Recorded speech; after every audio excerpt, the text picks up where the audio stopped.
Thanks for listening to the Media People Podcast, lively and insightful chats with the people who power the media industry. I'm your host, Victor Genova. For more episodes, you can go to mediapeople.ca or subscribe wherever you get podcasts. Views expressed by participants are personal. For most of us, 2020 hasn't been good for business. But if you work in the sport media world, it has been an absolute disaster. Professional leagues abruptly shut down mid-March because of COVID-19 and would subsequently spend months trying to find ways to safely restart. And for today's guest, Jamie Saull, he saw his professional world come to a grinding halt. Jamie's the head of brand partnerships at TSN, a Canadian sports media brand that produces live broadcasts and news content for its portfolio of online, TV, and radio platforms. When the sports world stopped, Jamie had to think fast in order to keep clients invested in TSN. Jamie has always been a sports nut. Playing and watching was a big part of his youth, and when it came time to pick a university program, he enrolled in sports business. He landed his first gig at the CBC while in university. From there, his professional career began to take off, and it was doing so well that he had to defer graduation for years until the final class he needed to complete his degree was available online. Jamie Saull drops by to chat about his passion for sports business, rising through the ranks at TSN, to leading their brand partnerships division during what's arguably been the professional sports world's most challenging time. I wake up every day trying to build cool programs. In a nutshell, we work with brands, leagues, partners of every sort, agencies direct, to really bring their brands to life, leveraging not just TSN, but Bell Media's assets. We also oversee all of our talent when it comes to brand programs. And so we kind of act as quasi talent agents, for lack of a better term, whether it's through an influencer program or a larger scale multi-platform program. But we also do our own in-house productions and creative. So when we do build these programs, we look at it from a strategy, development, execution, creative, and production lens, which is kind of cool and something that, before this I had never really done before. So it kind of combines those three groups into one to really truly make it a one-stop shop. We pride ourselves on, viewing what we do as, or offering something like, we view ourselves as a sport marketing agency that just happens to have a massive distribution, channel behind us in the form of not just TSN, but Bell Media. So in a broad nutshell, that's what we do every single day. Let's go back to the beginning. Where are you from? Where am I from? Born in Scarborough, but grew up in Ajax, Ontario for the better part of my current life. And now I'm in Whitby, Ontario. So I have not gone too far. So basically suburban East End Toronto. You got it. With a dabble up north in Sudbury for 4 years for university. What was life like growing up in Ajax? It was, I guess by my standards, normal.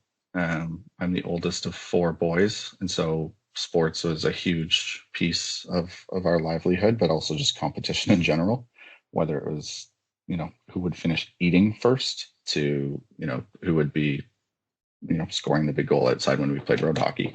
We were very much a family defined by the street lights. As soon as they came on, we had to come inside. So we'd be outside from the moment we wake up until those lights came on. And that's kind of what dictated most of our lives for all of us into our teen years until we left. So you'd say that sport was probably your biggest interest or hobby growing up then? Or the only, if I'm being frank. Or the only. It was all consuming. And I think, obviously at the time we didn't get it, but we can say it now, like sport transcends culture. Like there's a lot of different aspects that you can tap into. And so everything we did was competition and sport based. So I would say it was probably one of the only interests, but it had a lot of many tentacles. So who did you look up to growing up?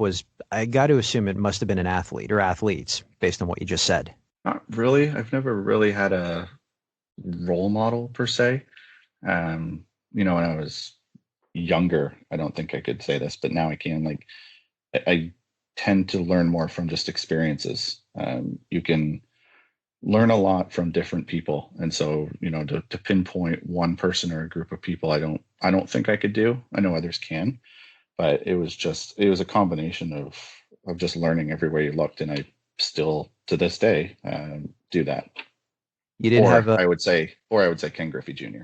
I was just about to ask, like, who did you have on your wall? Like, what poster? Because all of us growing up had at least one athlete on our wall at some point. Ken Griffey Jr. He was on my wall as a kid, and he's on my wall as an adult. I have a signed bat that I'm staring at right now that hangs on my wall in my basement. He was, if I had to pick an athlete, he was the guy for me. The Seattle Mariners back when Griffey and A-Rod were kind of in their Seattle prime, and he just had the sweetest swing of all, and he was just one of those all-round, 360 athletes that, again, I don't think I fully appreciated at the time. I just liked that he could hit the shit out of the ball. And I remember I went to the Sky Dome for one of my birthdays to see the Mariners play the Jays. The Jays were winning, and I might get it wrong, but I'm whatever. Who's going to fact check it?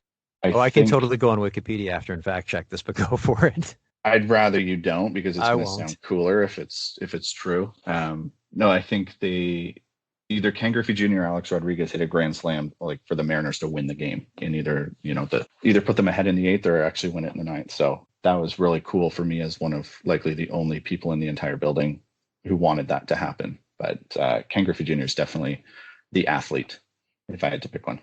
Tell us what your first job ever was. First job ever. I applied to be a paperboy and I didn't get it. So that was awesome to start. Really? But yeah. Did you have an interview process, or did you just send in the application? I was probably like 8 years old. I don't even think I knew what an interview process was. So I probably just thought I applied. I was a paperboy too, and they interviewed me. It was awkward. Well, you at least got it. I probably saw the ad in the paper and thought that was me applying. It's like the scene in The Office when Michael Scott just comes out and declares bankruptcy and thinks that's how you do it. But the first job I ever had was, like I think most, just working at a grocery store. So I worked at a Loblaws at the time. I was in the deli cutting lunch meat for people every single day. So you're just working the machine. Working the machine, smiling, and keeping people fed. So that was, I think it was through high school. I did that as my part-time job, which was actually, I mean, believe it or not, I joke about it, but it was actually pretty cool. We got paid, which was awesome for the first time ever because of the aforementioned newspaper gig that didn't come through. This was my first experience with a paycheck, but then also the people. There was a couple people who actually had to run the thing because, us in high school, I don't think if they left it up to us, this would have been a great business decision on their end. But I actually made some pretty good friends that I'm still friends with to this day, which is bizarre if you actually think about it. So yeah, I cut meat, and I occasionally had to sub in at the seafood department, which was a nightmare. I'm not a big seafood guy, and it's probably neither because am I. Oh God! You would just come home and smell for weeks, like the bottom of the earth. It was horrendous, but got to do it. And so I did that until I guess I went to university. I can empathize with the meat cutter quite a bit. I mean, my last name Genova, Italian descent. My grandparents had one of them. Literally, they went out and got probably the closest thing they could get for a consumer that would otherwise be used at the grocery store. And that was the thing. They'd buy slabs of meat and cut it themselves just because they wanted to do it. The thing that drove me nuts in that job is it's actually related to your last name. So Genoa, salami. Non-Italian people would call it Genova salami. Just that's the story. There's nothing else more than that. It just drove me nuts because there's no V in Genoa. But anyway. Do you want to know it's actually a translation. I'll tell you this much. Genova it's technically pronounced Genova, but Genova is the Italian way of saying it, and dropping the V is the Anglophone way of saying it, kind of like Torino and Turin. There you go. See, I learned something. There's the bit of knowledge today. Here I was thinking I was going to do all the teaching, and I've already learned about Italian ancestry. There we go. After high school, though, you packed your bags, and you already alluded to it. You relocated to Sudbury for university. What made you choose Laurentian University? If I'm being honest, it was not my first choice, but it kind of worked out okay. So I knew, as I mentioned earlier, my only interest was and I guess is sport. So I knew I wanted to do something related to it. And I guess in high school, I thought I was smarter in an IQ sense than I actually was. I was like, I'm going to go into sport medicine. That's going to be awesome. I'm going to be a sport doctor and work for the Leafs or something. Turns out you need to be pretty bright to do that. So I said, instead, let's do sport law. I'm going to be an agent because I probably saw Jerry Maguire. I'm a pretty impressionable person. And then I realized you also need to be smart to do that. And then I actually took an accounting course in, I think, grade 11, and I did okay. And it kind of opened up my eyes a little bit to, the numbers and the business side of sport, which I hadn't really been a consideration before, because you don't hear much about it. Again, the agent is really the only side, or the GM. Everyone wants to be the GM. So that kind of made me look into things. And, when I looked at post-secondary, obviously Brock had their sport management program. And then I think you went to Brock, didn't you? We could have been classmates. That was I did the program there. Yep. So I looked at that. And then I was pretty set on I'll just apply. If I don't need to put in, if I know what I want, I'm just going to do it, in the sense that that was the school I thought I'd want to apply to. So I wasn't going to explore other ones. And then I ended up going to the Toronto Job Fair, or University Fair, that was likely held at the Convention Center. I wonder when we're going to see those again. I was just, walking around as you do, and there was the booth for Laurentian University. Wasn't the biggest booth in the world. It's not the biggest school. And so I went over to find out more information, because I heard they had a sport program. And so they had a guy there who turned out to be a professor there, Steve Harrington. And he was quite the character. I don't really know how to describe Steve. He was a professor and a lawyer, but you would never guess it. And I think that's the best way I can put it. He's since passed away since I've left school. And so a lot of our classmates talk about Steve still to this day. Actually, I was talking to someone last week about him. He was just one of the man of the people. Anyway, so I went up and just grabbed a pamphlet and was going to probably shove it in my back pocket and just pretend I saw a bunch of schools. But then he just started talking, and it was different because he wasn't selling the school. He was just talking. And he kind of threw in these, oh, by the way, pieces that, turned out to be selling. And so I looked into it more. And I thought, hey, this could actually be pretty cool. And I actually found out that it was, they offered a Bachelor of Commerce within sports administration. I think, Brock, it's the Bachelor of Arts, if I'm not mistaken. Bachelor of Sport Management. Sure. Whatever that means these days, I don't know. But anyway, it just goes back to the accounting class. I'm like, okay, the commerce thing, maybe that could be cool. And so I applied, and I think I applied to Brock and also York. And yeah, it just happened. And so I, as you said, packed my bags and went up north. And man, was it cold. Apart from being cold, was there any sort of culture shock? Because, you grew up in the greater Toronto area. Sudbury is a hell of a lot smaller than that place. Yes and no. I think so my grandparents are actually from Sudbury. I'd never been, and I found that out after the fact. But I like to say that I knew what I was getting into, and I actually didn't. But actually, most people, that went to that school were from the GTA. There were locals that went, but they didn't obviously stay or live on residence, whereas everybody else did.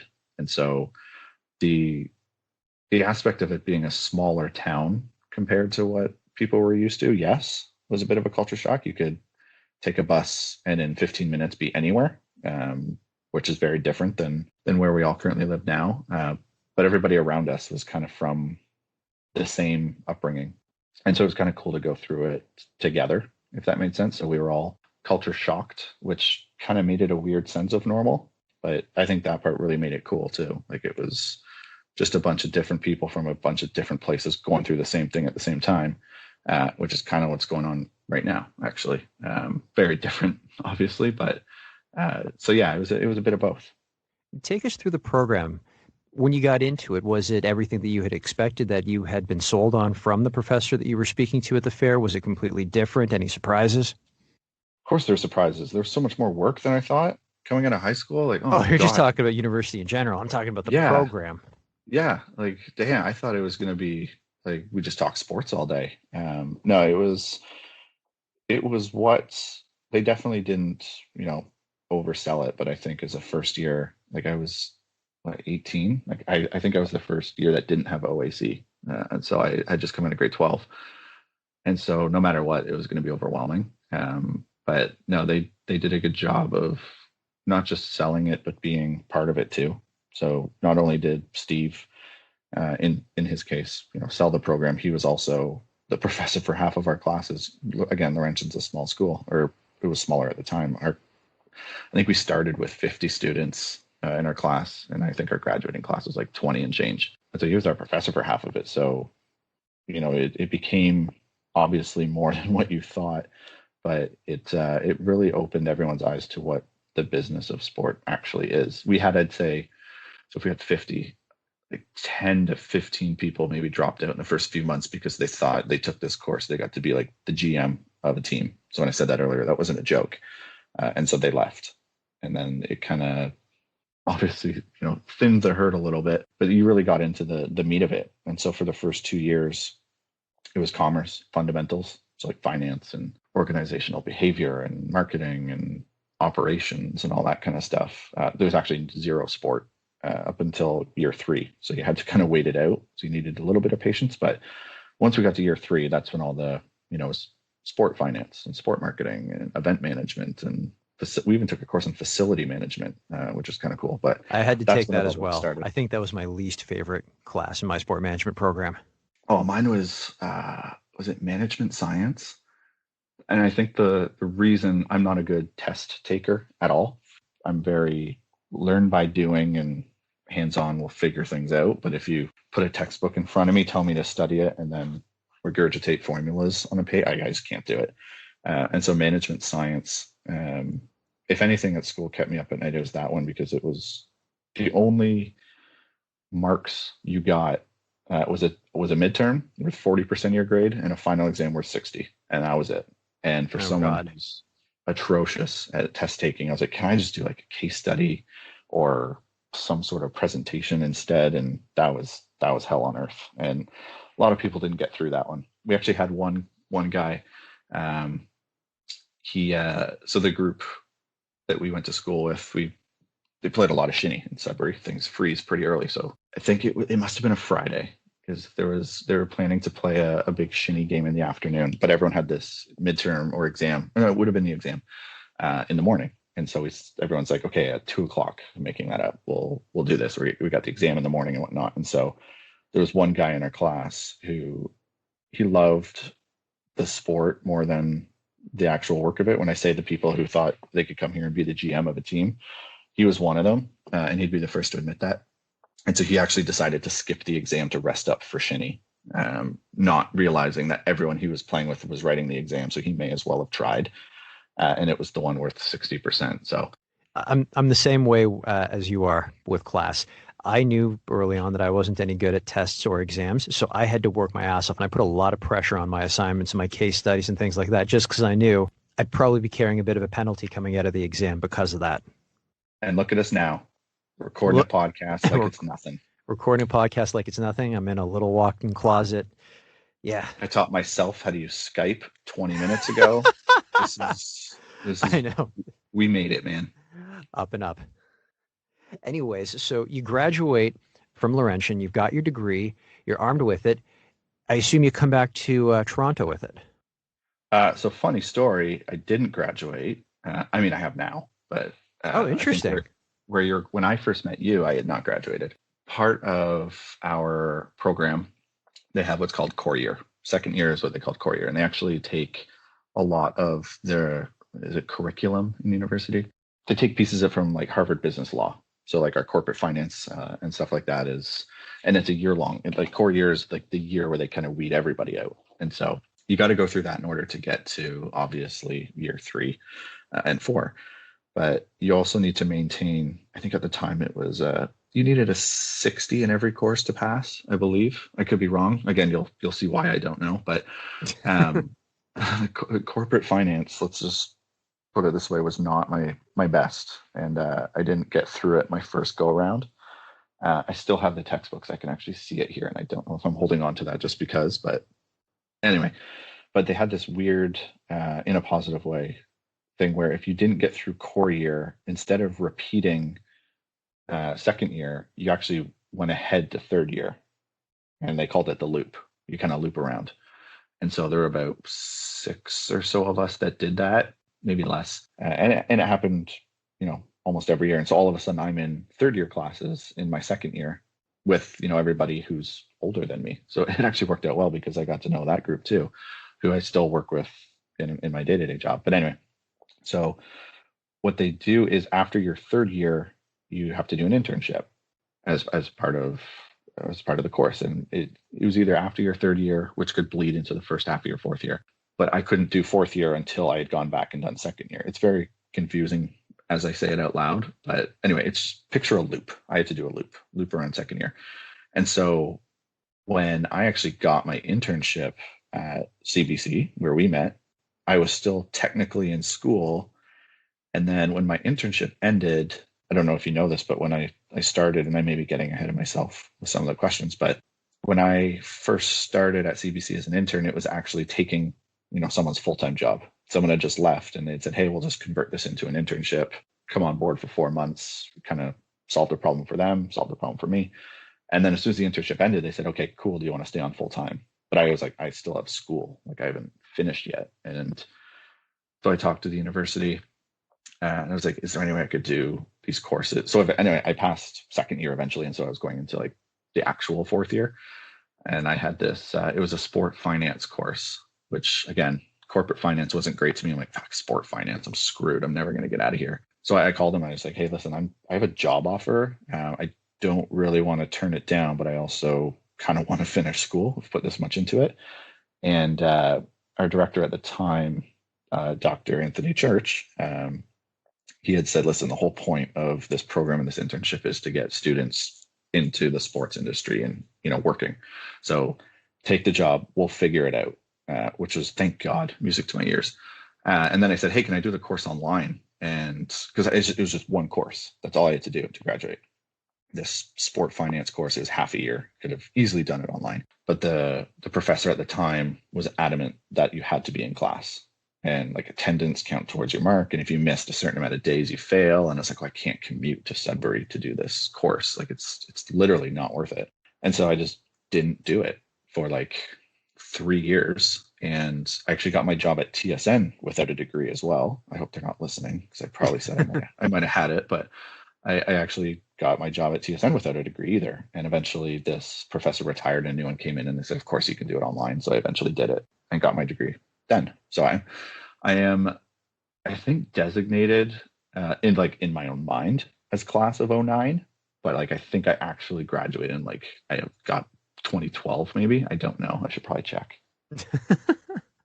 Well, did you go back for graduation and everything, the whole pomp and pageantry, or did you just have them mail you the piece of paper? I had them stick that thing in an envelope and ship it out to me. I did the loop. I did it very unconventionally, and I think one of the, one thing I guess I took from that is, you figure it out, and that has kind of followed me through life a little bit in my short career so far. Can I say short? It's been like a decade. You kind of figure things out. And that's not to say you just hope and wish that they work out. You still got to put the work in, but not to get too stressed when things aren't going according to plan. I think there's the Mike Tyson quote that I share with my team quite often. Everybody's got a plan until they get punched in the face. And so yeah, I have heard that quote. That is a good one. I use it quite often because it's very true. You can plan as much as you want, and then that right hook comes across. Well, it's 2020. So the right hook for me happened to be I was offered a job, so it was kind of like a good right hook. But anyway, it worked itself out. So I did not have my degree when I got my internship. Well, it's 2020, so I think a lot of us are taking a right hook to the face and having our plans. Oh, it's not in the face, my friend. It's a bit lower. You're right, and it keeps coming. Yeah. Right into 2021. So the baby maker. You get the internship at CBC. An observation I have about internships. It seems like the job description for an internship is very narrow. They want to manage your expectations, but when you actually start, the asks of you are quite dynamic. Would you say the same? Would you say that's the way it was at CBC? You found yourself doing a number of different things, wearing a number of different hats as an intern there? Yeah, I would. And I think that kind of comes with the territory anywhere. Like we have interns on our team now, and we're pretty upfront with what the ask is, but at the same time, the expectation is, and you don't communicate it. Some people haven't, some people don't. You do what it takes to make an impression. And if that means putting your hand up for things that aren't in your, using air quotes, job description, like people remember that. And so I think mine was a little different though, because it was a full-time role that someone had just left. And so it was pretty the job description was pretty intense. I remember reading it and I was like, Jesus, like do they know that I am still in like university? And I went through the interview process, and I guess I did okay enough to land it. I'm not sure how many people applied because it wasn't like an actual formal internship. I wound up actually reaching out to Scott Moore at the time. He came up to our school and spoke to our class, and afterwards I just emailed him and said, hey, I need to do internships. Do you guys have them? And he said, and again, I didn't think he was going to reply. What did I have to lose? And so he actually did reply and said, you have an interview on Tuesday. When you get to security, ask for Paul. And that was all I had. Wow. So I didn't even know what I was going for. There's also like out of the movies, like show up here and ask for Paul. I was like, this is kind of cool. Is this how the real world works? But anyway, I got there, and well, you know the CBC building well. Just coming in off Front Street and that giant security desk, and I asked for Paul, and they said, Paul who? And I was like, I actually have no idea. But I said it was from Scott Moore, and so they assumed Paul, and because Scott ran CBC Sports as well as sales and marketing at the time. So I met with a guy named Paul Burke in CBC Sports, who I believe and must have been their HR guy or related to hiring in some form or fashion, especially with interns.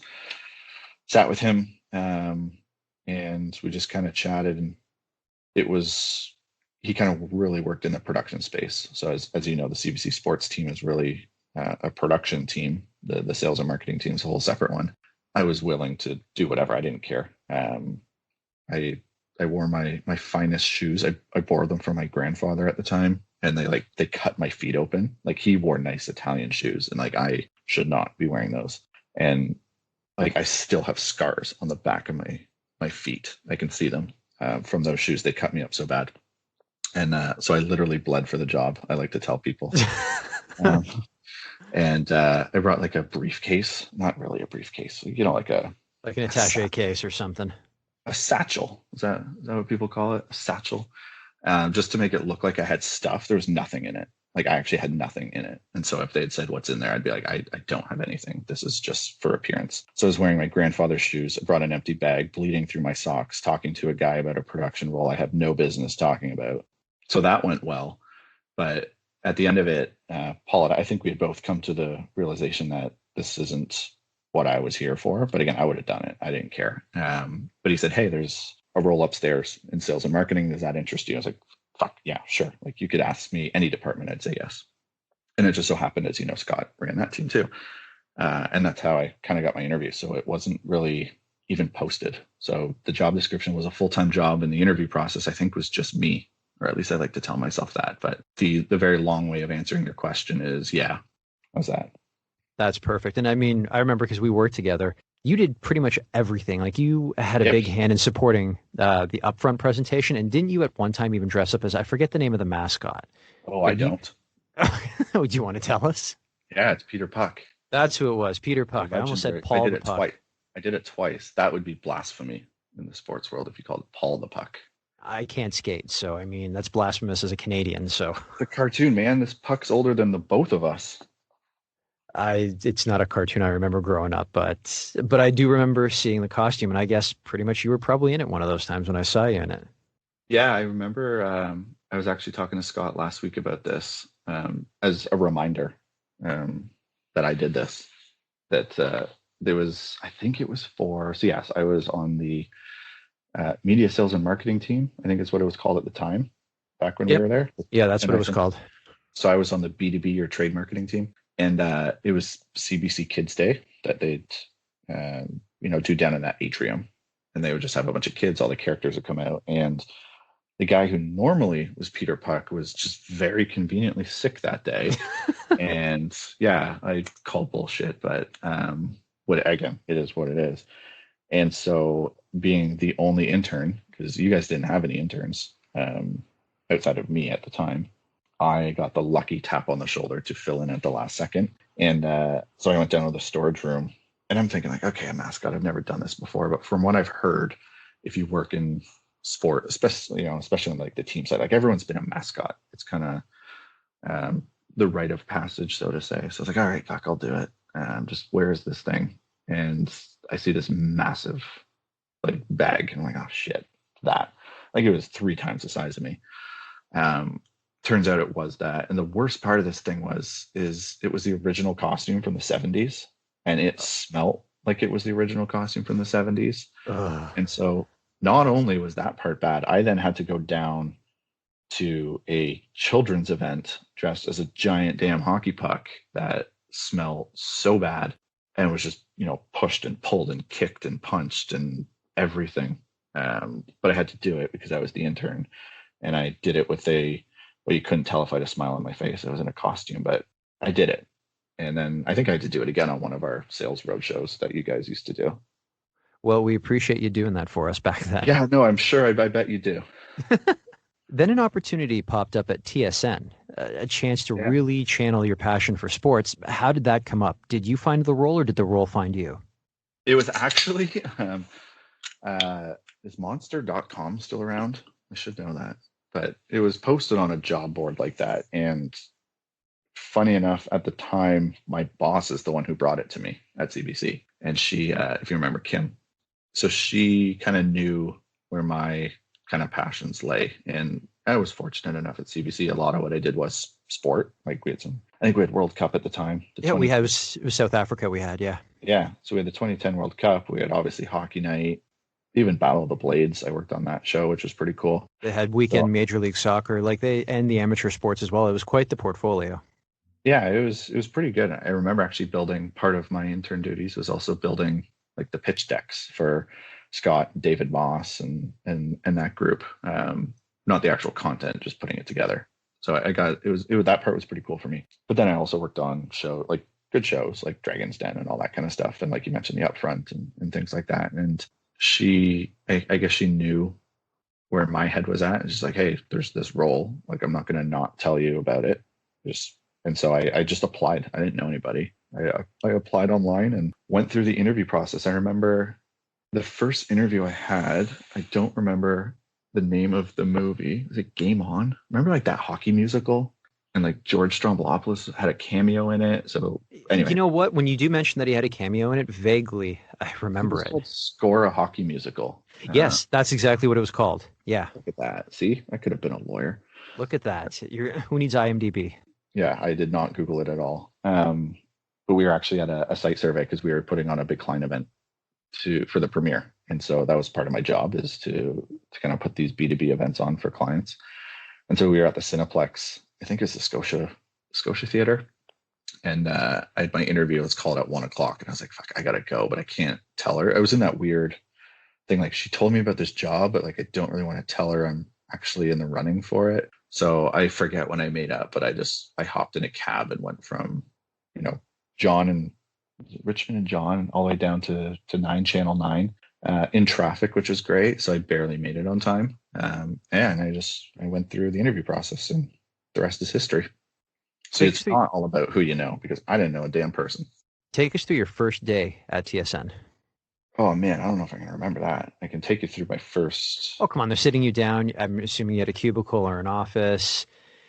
Oh, I was definitely in the cubes. Definitely in the cubes. And were you at the Scarborough office? Like, you weren't downtown in the Much building? No, Scarborough office. My first day was at 9 Channel 9, and I'm still there. Well, obviously present time excluded. Still there. So it's been 9 Channel 9 across from Scarborough Town Center since the beginning. So I guess I remember.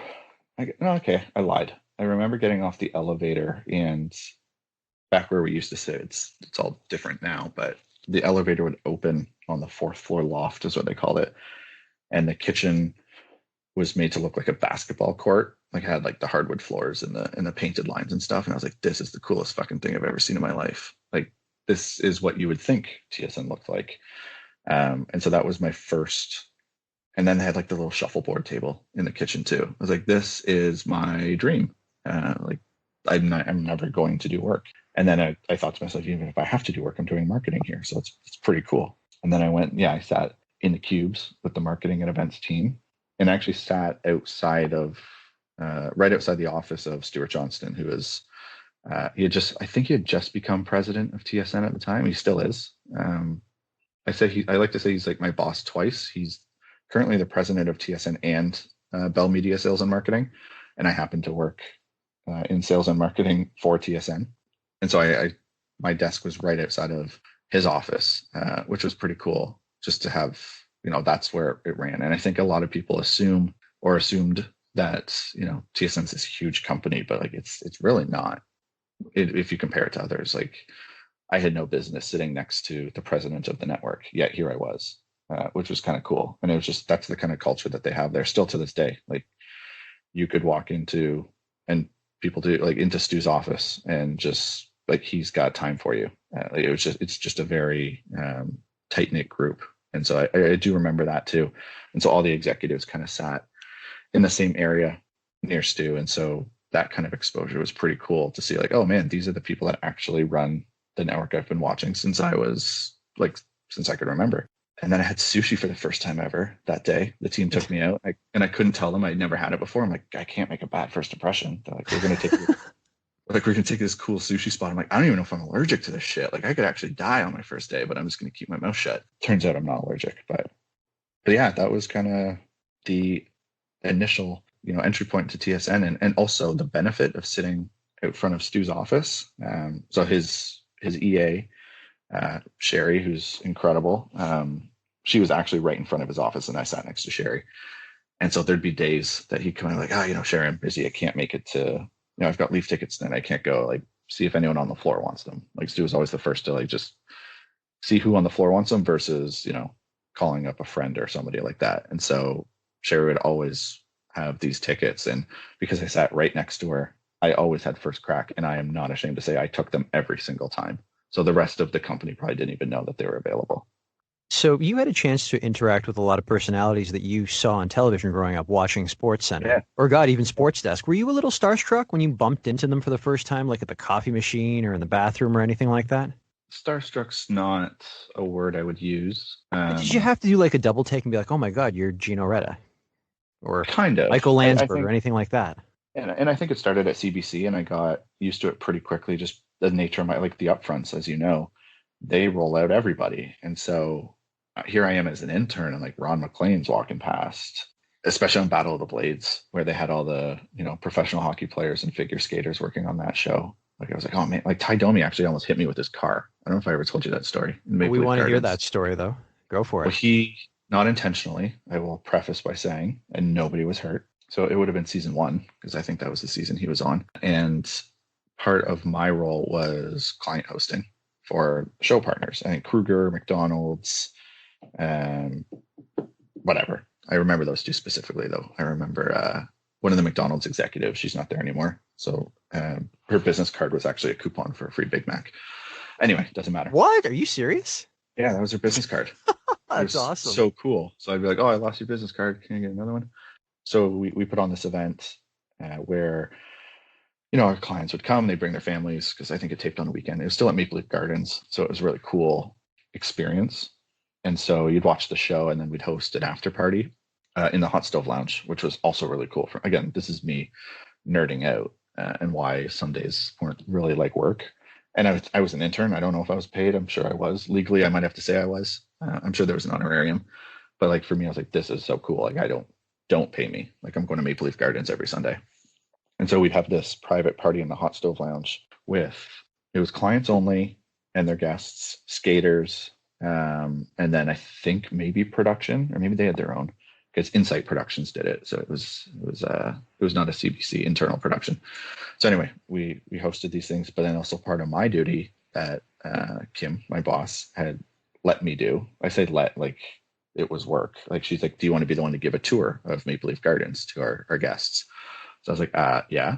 So I would give these tours. And I remember after one tour, I brought them back to the Hot Stove Lounge, and then I had to go do actual work stuff. I couldn't, obviously go to the after party.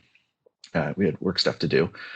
And as I was walking through like the bowels of Maple Leaf Gardens, like there's this black Mercedes parked in the building. It was the only car in the building. And I found out later, or what I heard is that, part of Ty Domi's contract is he wanted to park his vehicle indoors. He didn't want to leave it outside, which cool. There's more than enough space. So I guess he went through like the Zamboni loading zone. But anyway, so the after party's wrapping up. I think I'm getting credentials ready for the next week or something. So it's just me walking around by myself. And the car just goes flying in reverse, because I guess he's obviously going home now, and like came within inches of hitting me.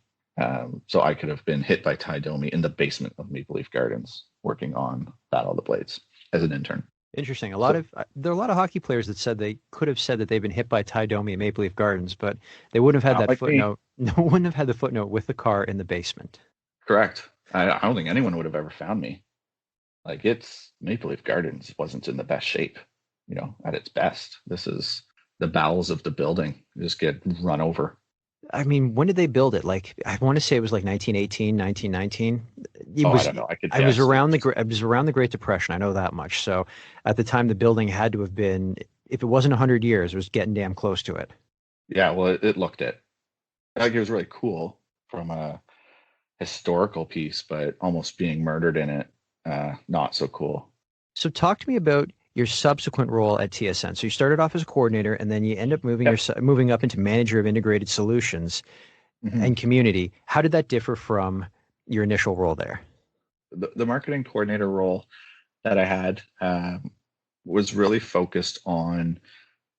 I go back to my, university marketing days. There's 4 P's of marketing, really focused on the promotion aspect of it. So I was responsible for any promotional pieces for TSN writing, what we call lower thirds on screen, promos that run in Sports Center, basically driving to live event viewership, creating digital banners, like working with our creatives team and stuff like that. So, but then I also, this would have been like 2009, 2010.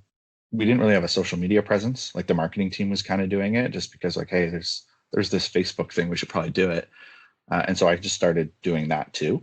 And so I was originally the first voice of like the Sports Center account. Not voice because it didn't really have a tone to it intentionally because it's supposed to be news, but the TSN account, I guess, is me. And so I'm like this marketing coordinator by day who's writing promos. And then at night, I got to stay up to like 2 a.m. to when all the games are finished in case like there's breaking news or again, when I say not the biggest company in the world, I mean it. And so I was doing that. And then I forget how it came about. I know Natalie Cook, who's at TSN right now. She's one of our vice presidents. She oversees now content and like our talent. But at the time, she was brought in to head up a team called Brand Partnerships, which spoiler alert, that's where I am now. But it was a different team at the time, and they had a different kind of function than what we do today. There was this need that was being recognized, by Natalie in the marketplace, where partners were starting to ask to go deeper with their programs and beyond the transactional elements. When you think of those buzzwords of integration and what media sponsorships look like, and so we didn't really have a team like that per se. We had a kind of a sales support team that did the brand partnerships, like the contests and stuff like that. And that was working, which is great. But then there's this need to really, it's in the name, integrated solutions. Like a client has a problem, who's the team that can work with all the stakeholders internally to bring it to life? It was also an efficiency decision, I think, as well. At the time, I believe our sales and brand partnerships team, so there would have been, I don't know, maybe 15 to 20 people between the two departments. They were all going to producers and the different stakeholders with these questions, and it just wasn't streamlined. Like you'd have so many conversations and people were pitching the same idea twice because there was no central team that kind of oversaw this kind of thing. And as those requests kind of started to pick up, there was definitely a need to consolidate and get a handle on it. And so that's where this team came from. And so there was 4 of us that were picked internally. One from digital product at the time, Brandon, he was our leader.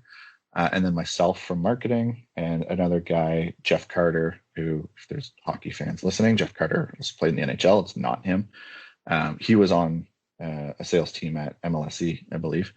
And then our producer / creative lead, Ken Wong, who is still our creative lead on our team to this day. And so I kind of put the 4 of us in a room and said, you guys don't know each other. You're about to. Here's the new vision. Like this job didn't exist when there wasn't someone before me that I could be like, hey, how do I do this? Is it just, again, going back to my university thing, like figure it out. And so we were the team that had to figure it out. And so we were kind of the behind the scenes group. We weren't client facing at the time. So we would build all these programs and integrations and kind of hand it off to what was then the brand partnerships team. And then they would go out and pitch and sell. And so it was myself and Jeff were the 2, I guess, development leads. And so instead of 20 different people going to producers, it was now 2. And so we kind of both knew what we were doing. And so if, there's 20 people out, let's say we split it down the middle. I know what 10 are doing. He knows what 10 are doing. We just talk to each other, and then it's actually pretty clean. And so that's how that came about. And we kind of made shit up as we went, and still kind of am. We really do wing it quite a bit in our industry, don't we? Even if we have everything planned, even if we have everything planned out well in advance for a presentation, leading up to that, we're still winging it. A lot of people don't realize that. No, there's the punch in the face piece that we were talking about earlier, but it's also, in the grand scheme of things, you have to. Just the pace of this industry is insane. What you do in January in 2019, isn't what you're going to be doing in January 2020. It's not. And if it is, chances are someone's doing your job better than you somewhere else, because it shouldn't be the same. But also, we, fast forward to like today, when we get, RFPs from, brands and clients, and they're like, hey, we'll give you, if we're lucky, a week to work on it. We still got 4,000 other fucking things. So even though we give us a week, we still may not start till the day before. Like it's everything we have is a function of time. And I don't think that's ever going to change. So yes, we've been winging it for quite a while.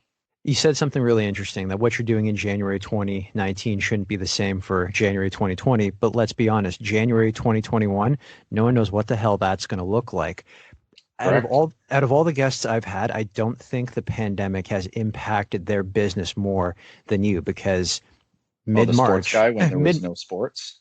Well, mid-March, everything came to a grinding halt for you. It started with, what was it, like on something like the 11th of March, where the NBA said, you know what, we're going to pause. And then there was kind of this domino effect. Like by the next 2 or 3 days, every other professional sport league or tournament in the world had just kind of come to a grinding halt. So just tell us what it was like when you woke up that morning and you're like, okay, the NBA went. Like, did part of you think, okay, hockey's next?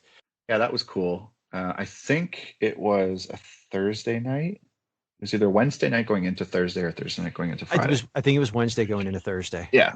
So yeah, that happened, which, there was a lot of, one of the benefits I really, put a lot of weight and appreciation into, and where I work, is that, yes, we're, you could say, an entertainment company. I do think sports is obviously very entertaining for people and an outlet for most, but we're also a news company too, or a news organization. And so it's really cool being behind the scenes when, maybe not obviously the context of what was happening isn't cool, but just, the actual process of it. And so I literally had a front row seat to this kind of stuff as it was unfolding. Before news is breaking, obviously it comes into our newsroom, and our producers, who I would put up against anybody in the world in terms of how they work, they have all this information before anybody else. You obviously got to corroborate and verify and yada, yada, yada. But it's like the rumblings that day it was kind of surreal, just hearing what might be happening, what could be happening, different scenarios playing out. Okay, if the NBA goes, what have we heard from the NHL? What have we heard from MLB? CFL hadn't started yet, but like, what are they planning to do? And it was really, really cool. And it was, doomsday is a terrible way to relate to it, but that Friday, I don't think I'll ever forget, because it was getting bad. I remember, like, just the cases were spiking, and you could see it on people's faces, just like the human element of it all. I was like, what the fuck's going on? I don't care how long or how little you've been working there. If you're a 22-year-old, freelance coordinator, or a 25-year veteran, you're like, what the fuck's going on? We've never really had a pandemic before. And so we actually, I told our team, like, don't come in Friday, like, just go mental break, work from home, long weekends. We'll touch base before Monday. Spoiler alert, we didn't. We haven't seen them since. And so it was myself, Ken, who I mentioned earlier, who's still on our team, and Ian Davis, who was also one of my direct reports. The three of us were in that day, just like, we had shit to do, and we wanted to make sure everything was in good working order. And it was like a ghost town that Friday. And we didn't get any work done because we kind of just sat around watching SportsCenter all day and just kind of refreshing TSN.ca and Twitter. And then the sport world shut down. And it was, again, at the time, it was a little, scary is not the word, surreal, because it was literally every few minutes or hour, another league or tournament or, governing body was announcing they're shutting down too. And it did start with the NBA. And it was just that crazy domino effect. Like on Friday, by end of day, it wasn't even shock anymore. It was just like, oh, another one. Oh, another one. Oh, another one. Like it was pretty surreal working where I do on the day or days that all happened. Would you look back on your career and say that this was probably like your career to date and say this is probably the single biggest challenge I've ever had professionally, trying to juggle what to do next? Yeah, not even from a business perspective, just from like, I got a team of 13 people that I gotta, look out for. And that's just professionally.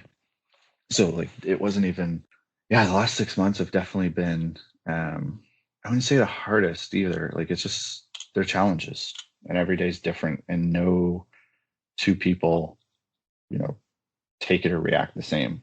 I'm sure you and I have very different implications on it. And I think it was almost the comforting part too, is that everybody's going through this thing. So like, let's just, I'll say it again, let's just figure this shit out.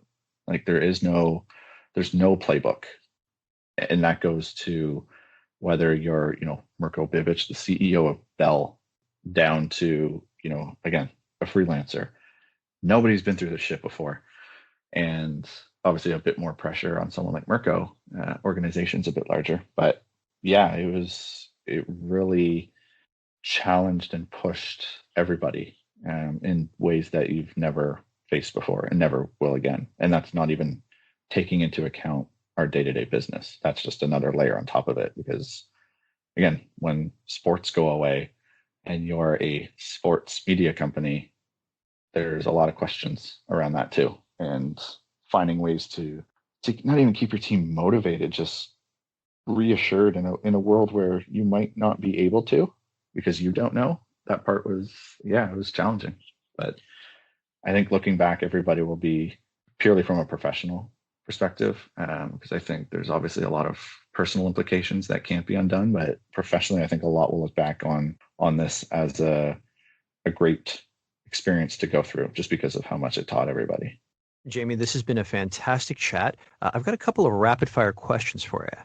Cool. A lot of people don't like answering this question because it's kind of like picking their favorite child, but tell us the campaign you're most proud of. Fuck, yeah, it is like picking your favorite child. Although depending on the day of the week, you do have a favorite child. I'm okay saying that. It's a good question. They're all good for different reasons. I think I'll share it now, because by the time this airs, it should be announced. So we are going to be announcing that we are the new partner of RBC Training Ground, which is a big Olympic program that RBC and the Canadian Olympic Committee put on. So they're going into their 6th year, and this will be our 1st year. It hasn't even started yet, and it's probably up there just because of everything that we went through to build this program with RBC, and including doing most of it during a pandemic. We're doing a shoot this Saturday in Quebec, and we have to figure out how to do that. So I think because of the size and scope and impact that it has, like we actually get to help find future Olympians, and the climate that we're in while we're doing it, I think is one of those holy shit projects that we're going to look back on. So it hasn't announced yet, but by the time this comes out, it should be. Your favorite movie? Ooh, love Dumb and Dumber. Probably says a lot about me that I said that so quickly. But also I'm a big Moneyball guy. Again, just the business of sport. So maybe a combination of those two. I'm surprised you didn't say Jerry Maguire, because you name dropped that at the beginning of our chat. Yeah, and then I kind of looked into it and realized what it's actually all about.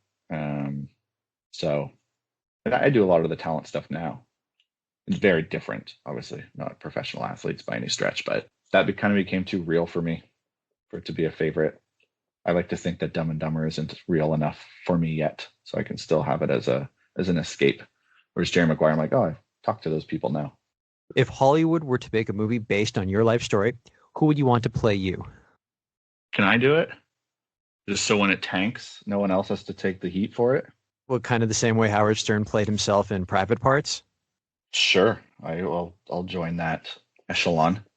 Do you think you'd be able to take direction, though, while you're doing it? Because that was something Howard Stern said he had trouble with. Ivan Reitman, the director, would say, no, Howard, you have to do it this way. And he'd push back and be like, that's not how Howard would do this. And Ivan 100%. Reitman would be... But Ivan would push back and say, no, this is my film. You're doing it this way. And then he'd follow the line. Yeah. And then I'd say, this is my life. This is not how I would do it. I'm self-aware, but I'm a very stubborn individual. So yeah, I'm sure I would do that. Your favorite book? Oh man, I'm looking at about 100 of them. I read a lot, and I've tried to do a lot more of that over the last few months too. I used to read a book a week before I had kids, believe it or not, because I used to take the GO train, obviously downtown. I really like the Steve Jobs bio, the Walter Isaacson one, but then also Jim Miller, who's written the ESPN, CA, and SNL oral histories. Those are all really cool. But there's also a bunch of, I can't give one answer. And then Michael Jordan, The Life, like that's a really good one. Creativity Inc. Sorry, this is horrible rapid fire. It's just like sporadic fire. So yeah, any one of those. And then there's a whole laundry list of like leadership and development books that I really like. I'm reading one right now, highly recommend, called Extreme Ownership. If you haven't read it, it's written by two Navy SEALs, former Navy SEALs. Maybe they currently are. Are you ever not one? Who take what they learned on the battlefield and are now applying it to business. And it's written really well. So they tell a story of, one of their deployments and what happened. Then they break it down into the principle, and then they apply it to real business life. And they do that in every chapter, and it's really good. So Extreme Ownership. Your favorite song?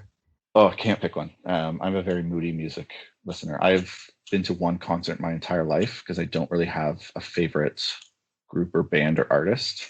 It really depends on time of day and mood. The best advice you have ever received?